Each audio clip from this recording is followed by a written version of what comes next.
Olá, está começando agora a edição especial do Jornal Américas no Ar deste feriado de 4 de julho. E nesse dia da independência a gente separou algumas reportagens bem especiais para vocês. E a gente começa falando da história de uma brasileira que vive no Texas e denuncia ter sido vítima de um golpe ao fazer a compra de uma viagem dos sonhos no cruzeiro de comemoração de 50 anos de carreira da dupla Chitãozinho e Chororó. O cruzeiro vai partir da Flórida no mês que vem. A compra foi feita pelo marido dela e através de uma agência oficial de vendas, mas os golpistas teriam tido acesso aos dados da família e entraram em contato para aplicar o golpe. Marcela Parente começou a fazer cruzeiros ao lado do marido em 2007.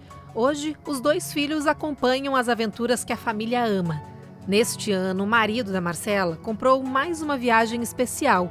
No próximo mês, da Flórida, vai sair um navio cruzeiro para celebrar os 50 anos de carreira da dupla Chitãozinho e Chororó. Gente, 50 anos de carreira merece uma comemoração muito especial, né? Vem aí o navio Chitãozinho e Chororó em mares internacionais, saindo dos Estados Unidos. Em uma entrevista exclusiva ao Américas no Ar, Marcela conta que a família pagou mais de R$18 mil pela viagem com destino ao Caribe. Mas hoje, 16 anos depois de inúmeras experiências positivas em cruzeiros, ela caiu em um golpe. Eu não tenho nem pretensão de receber esse dinheiro de volta, mas que ninguém caia mais no golpe. Marcela lembra que a compra para o navio foi feita com sucesso no site oficial de vendas, mas de uma forma, segundo ela, bagunçada. Por conta, sim, da falta de procedimento, de estar encaminhando mensagens de áudio, de não enviar nenhuma informação por e-mail, ele ficou meio desconfortável em fazer a compra, mas acabou efetuando porque ele fez uma busca no Google e não existia uma outra empresa que estava comercializando o cruzeiro do Chitãozinho e Chororó. Dias depois, eles receberam os comprovantes da MSC. Tudo certo. Mas o pesadelo começou quando foram procurados novamente por um homem, com o mesmo nome do vendedor do pacote, em nome da empresa, cobrando taxas extras.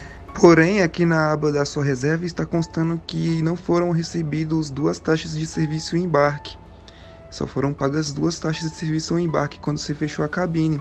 O vendedor também ofereceu novos serviços para os viajantes, que foram comprados por Marcela por mais de R$1.000. Ela não tinha como desconfiar, mas estava diante de um golpista. O homem tinha acesso aos dados de compra e todas as informações da família que foram repassadas para a agência de viagens responsável pelas vendas do cruzeiro, que tem operações no Brasil e nos Estados Unidos. Marcela só desconfiou quando viu o destino do pagamento, que tinha outro nome. Então procurou por outro contato da agência, que confirmou o golpe. O cruzeiro está realmente reservado, está tudo certinho. Só que, infelizmente, essa outra parte, você, infelizmente, caiu no golpe. E isso acontece direto. Ou seja, essa pessoa que se passa por Bruno continua aplicando o golpe. A brasileira registrou um boletim de ocorrência na polícia por fraude e estelionato. Agora quer contar sua história para que outras pessoas não caiam no mesmo golpe. Como é que essa pessoa teve acesso?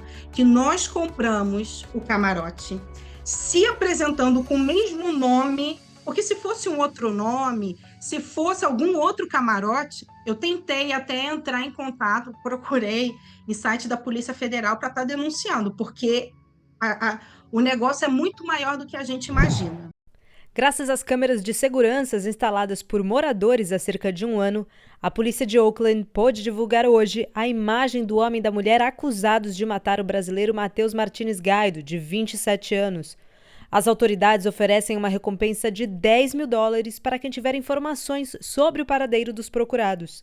O casal é acusado de matar o brasileiro na quarta-feira, dia 21 de junho, na região de Koreatown, no norte da Califórnia. Matheus teria elogiado o cachorro dos suspeitos, que não gostaram da aproximação.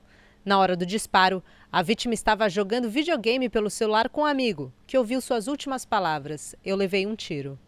Os pais de Matheus estão na Califórnia para acompanhar as investigações.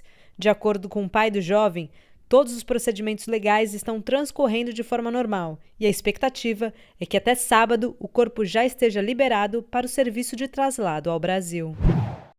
O anúncio oficial foi feito pela internet. Lenita Reason, diretora executiva da instituição, mostrou o espaço destinado a receber as famílias de imigrantes que precisam de ajuda. A ideia é que o Brazilian Worker Center forneça os primeiros suportes e assistência necessária para homens, mulheres e crianças imigrantes que desembarcam no estado e não sabem o que fazer. Esse trabalho da organização é feito com apoio e parceria da Prefeitura de Boston e do governo do estado de Massachusetts.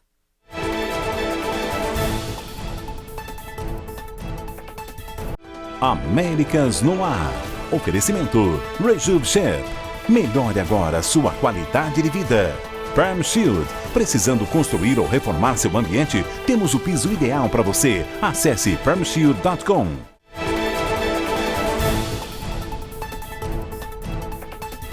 Se aprovada, a merenda escolar universal seria colocada em prática nos próximos 5 anos. A ideia é que até 2028 todos os alunos do ensino fundamental e médio das escolas públicas, independentemente da renda familiar, tenham acesso gratuito à comida em New Jersey. O projeto de lei já foi aprovado pelo Comitê de Agricultura e Segurança Alimentar da Assembleia e agora seguiu para votação no Senado. O objetivo é que o Estado pague pelas refeições dos alunos que não se encaixam no único projeto federal existente hoje nas escolas de New Jersey.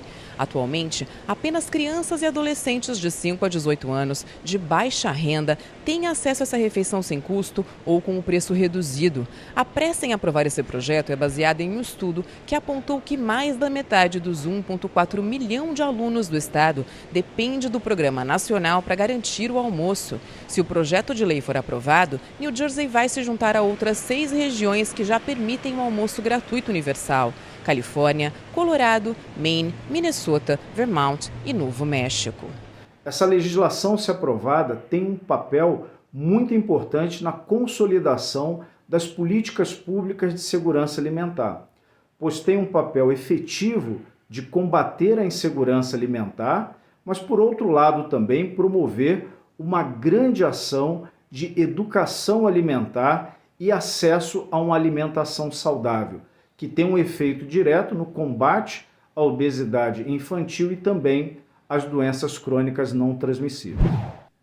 O Instituto Phil fez um levantamento com mais de 27 mil adultos em 23 nações diferentes e descobriu que 63% da população brasileira tem uma visão bem otimista sobre os Estados Unidos. Acima, inclusive, da média global, que ficou em 59%. Mas, afinal, o que os brasileiros tanto admiram aqui nos Estados Unidos? Segundo a pesquisa, nas intenções do país, na democracia, no exército e na produção cultural e intelectual norte-americana. A segurança, o padrão de vida e os avanços tecnológicos do país também são melhor avaliados pelos brasileiros do que pelos próprios norte-americanos. As universidades também estão bem na fita com os brasileiros. 51% acreditam que o ensino superior daqui é o melhor do mundo, enquanto apenas 15% dos norte-americanos dizem o mesmo. De acordo com o Instituto Phil, esse apego dos brasileiros pelos Estados Unidos vem crescendo muito desde 2010, onde começa a série histórica da opinião dos brasileiros, sempre com pelo menos metade da população favorável ao país. Os brasileiros pensam que conhecem os Estados Unidos. O que eles conhecem é muita propaganda. A indústria cultural dos Estados Unidos é muito forte e ela vem penetrando no Brasil há muitos anos e o Brasil, portanto, é presa fácil para esse tipo de, eu diria, propaganda. E quem mora nos Estados Unidos e conhece os Estados Unidos sabe que nem tudo que os Estados Unidos diz que são para fora dos Estados Unidos não é de fato que é a realidade para quem mora e vive nos Estados Unidos. Portanto, eu não fico surpreso, mas como a gente sempre dizia, às vezes o brasileiro quer ser mais realista que o rei. E me parece que é isso que essa pesquisa demonstra. Desde que o presidente Biden assumiu o poder, o número de imigrantes entrando no país disparou. O relatório apontou que existem cerca de 17 milhões de estrangeiros sem cidadania vivendo hoje no território americano, incluindo pessoas sem status legal, imigrantes com visto válido ou residência permanente. Segundo a Federação para a Reforma da Imigração Americana, o número de pessoas nessas condições aumentou 16%. Cerca de 2,3 milhões de pessoas em relação à última pesquisa realizada pela instituição em 2020. Entre os motivos citados está o aumento das crises mundiais e as facilidades para entrar nos Estados Unidos. Eles relembram que no terceiro ano de governo, o presidente Biden aboliu uma série de políticas da era Trump, incluindo a construção do muro e os protocolos de proteção aos imigrantes. O número de deportações diminuiu comparado com os governos anteriores. A Casa Branca rebateu, alegando que adotou medidas de fiscalização mais rígidas na fronteira, junto com novas políticas de imigração, além de construir um sistema de asilo que não existia no governo anterior. O governo Biden não tem feito nada mais que seguir os protocolos legais que são estipulados nos Estados Unidos por meio de leis que os Estados Unidos aprovou e que se encontram em vigor, que dizem que indivíduos que qualificam e passam pelo Credible Fear Interview devem seguir nos Estados Unidos até que seus pedidos de asilo sejam devidamente julgados. O mais importante nesse momento não é buscar um culpado, mas sim que o Congresso e o Senado americano finalmente decidam trabalhar em prol da celeridade dos processos imigratórios e redesenhar essa lei imigratória que é, no mínimo, arcaica e desumana, para que os indivíduos que de fato qualificam para pedidos de asilo não tenham que esperar em limbo por anos. Segundo a Polícia Federal Brasileira, 3 estados estão no topo da lista de presos e deportados. São eles Minas Gerais, Rondônia e Espírito Santo. Os capixabas teriam tido o maior crescimento no número de deportações, mas a PF não informou o total de prisões em solo norte-americano para cada estado. Os dados mostram ainda que as detenções e expulsões acontecem por diversos motivos, principalmente entrada e permanência ilegal no território, cometimento de crimes nos Estados Unidos ou por serem foragidos da justiça brasileira. Um outro levantamento também da PF mostra que em 4 anos, de outubro de 2019 até maio deste ano, cerca de 9 mil brasileiros foram deportados daqui dos Estados Unidos.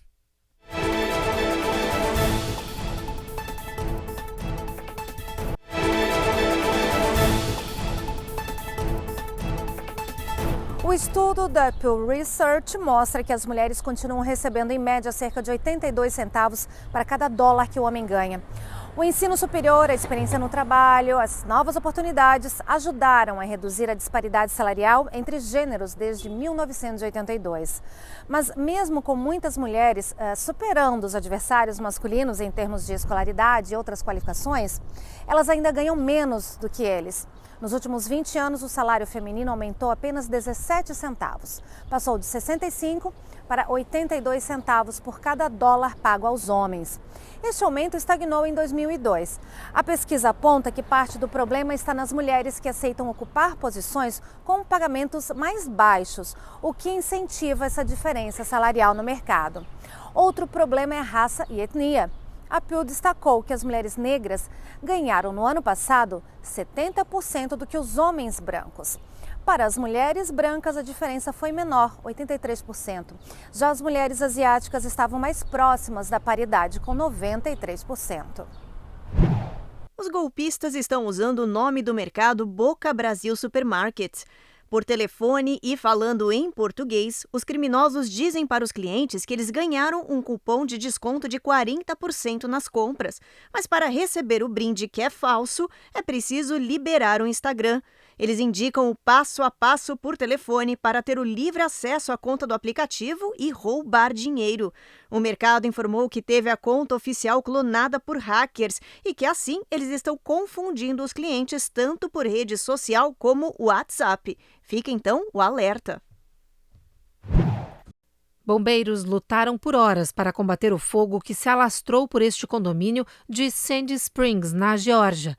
3 pessoas chegaram a ficar presas nas sacadas dos apartamentos, mas foram resgatadas pelos socorristas.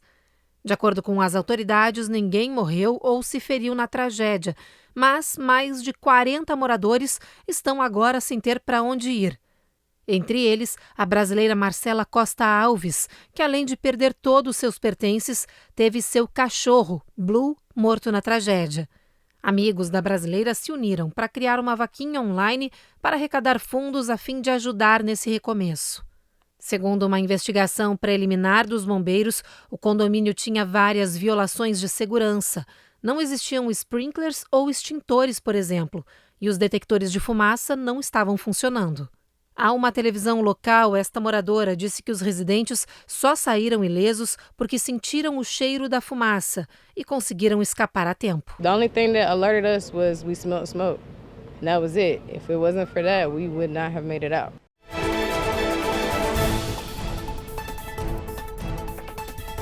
Américas no ar. Oferecimento Rejub Chef. Melhore agora sua qualidade de vida. Perm Shield. Precisando construir ou reformar seu ambiente? Temos o piso ideal para você. Acesse permshield.com.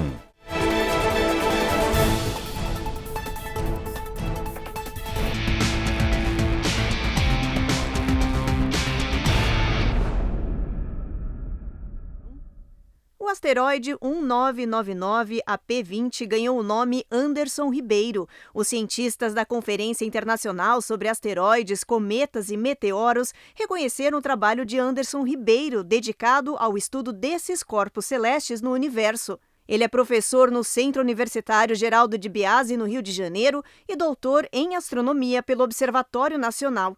Esse asteroide, que agora leva o nome do brasileiro, está orbitando no sistema solar entre Marte e Júpiter, em uma região conhecida como Cinturão Principal de Asteroides, a mais de 320 milhões de quilômetros do Sol. Bastante surpresa e alegria, né, de receber essa notícia e saber que a partir de agora vai ter um asteroide que está orbitando o Sol e que recebe o meu nome.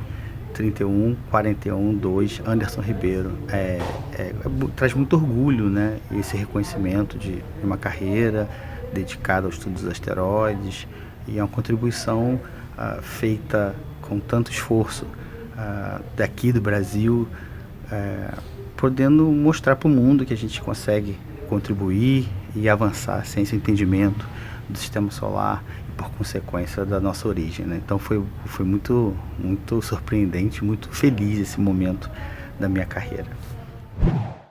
Os médicos dizem que as pessoas devem evitar tomar remédios se forem ficar muito tempo expostas ao calor intensivo, como em praias, parques, caminhadas ou corridas.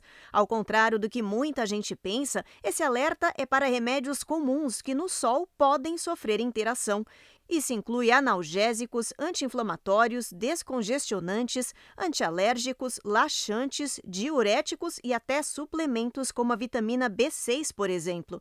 Esses remédios aumentam a sensibilidade ao calor, a circulação do sangue, a pressão e não permitem que o corpo esfrie normalmente. Isso pode levar uma pessoa a suar em excesso, ter queimaduras solares, passar mal, desmaiar e até desidratar muito rápido. Os especialistas dão algumas dicas. Evite o sol mais quente. Se for à praia, não tome remédios. Reduza o tempo no sol. Aplique mais protetor. Escolha ambientes com ar-condicionado durante o dia. Use roupas folgadas. Se hidrate bem e preste atenção nos sintomas do corpo. Sol em excesso pode provocar dor de cabeça e tontura. No verão, há uma vasodilatação, o contrário do que acontece no inverno. E aí é muitas vezes importante adequar a medicação, ajustar a dose. De se levar em conta também que no verão as pessoas tendem a uma transpiração maior normalmente. Isso pode expô-las a um risco de um pouco de desidratação, com perda não só de água, mas de alguns eletrólitos, sais minerais, sódio, potássio.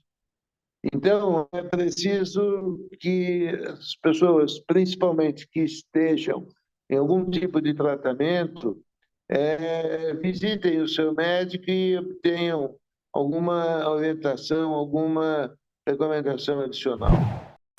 A câmera do policial registra os minutos de tensão para resgatar do mar o ex-quarterback da NFL, Ryan Mallett. Ele foi declarado morto no hospital. O O atleta foi a vítima mais recente dos 60 afogamentos registrados nas praias daqui dos Estados Unidos. Desde o início do ano, em junho, foram 12 mortes na Flórida, 2 na Carolina do Sul e 2 no Alabama. Todas as pessoas foram arrastadas por correntes perigosas no mar, que podem atingir até 5 milhas por hora.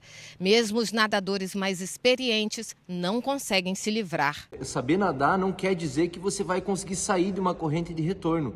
Até um profissional, até uma pessoa bem treinada, um nadador profissional, tem muita dificuldade e a maioria delas não conseguem escapar de uma corrente de retorno. Pelo Facebook, o xerife do condado se disse frustrado e fez um apelo aos banhistas para respeitarem as orientações dos salva-vidas e as sinalizações de bandeiras nas praias que indicam os perigos.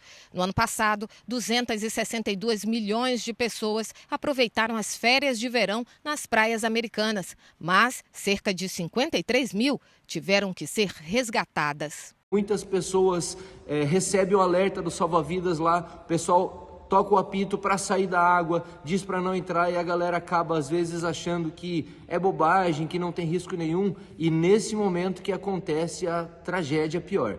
Então é perigosíssimo, respeite as sinalizações, respeite as identificações e as orientações dos salva-vidas e cuidado ao entrar no mar para se banhar. Só na última semana foram pelo menos 3 incidentes com tubarões.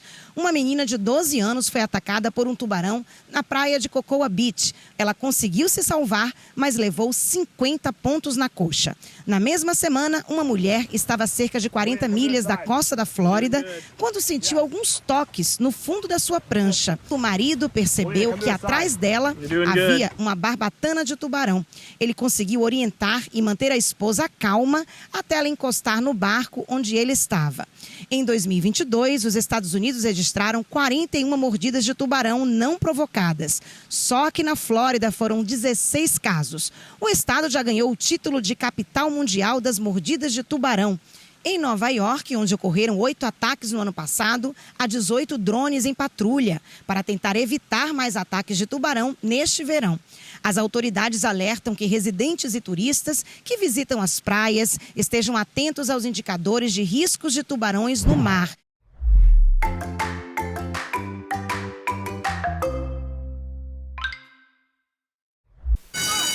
Tradicionalmente, a pista de Emerald Downs é deles, dos cavalos. Mas dessa vez ela abriu espaço para uma turma diferente. And they're off in the Grandparents' Derby. Oh, we had a spill, another spill. Para completar uma distância de 40 jardas, tiveram boas quedas. Os 25 vovôs e vovós da competição renderam cenas icônicas. Esse senhor, coitado, capotou feio e virou chacota das 2 avós que vinham atrás, que morreram de rir com o tombo.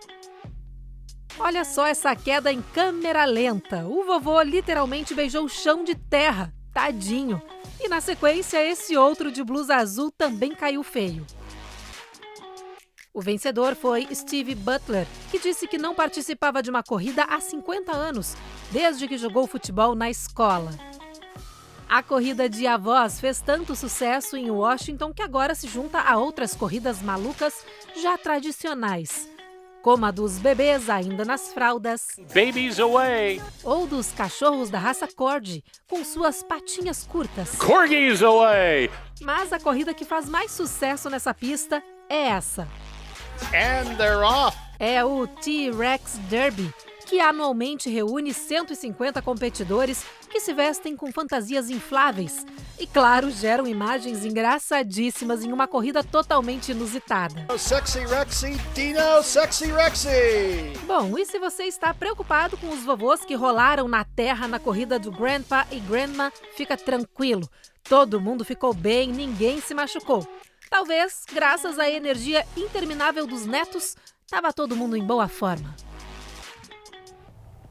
E essa edição especial do Jornal Américas no Ar, nesse feriado de 4 de julho, termina agora. A gente volta a esperar vocês novamente amanhã. Até lá. Até.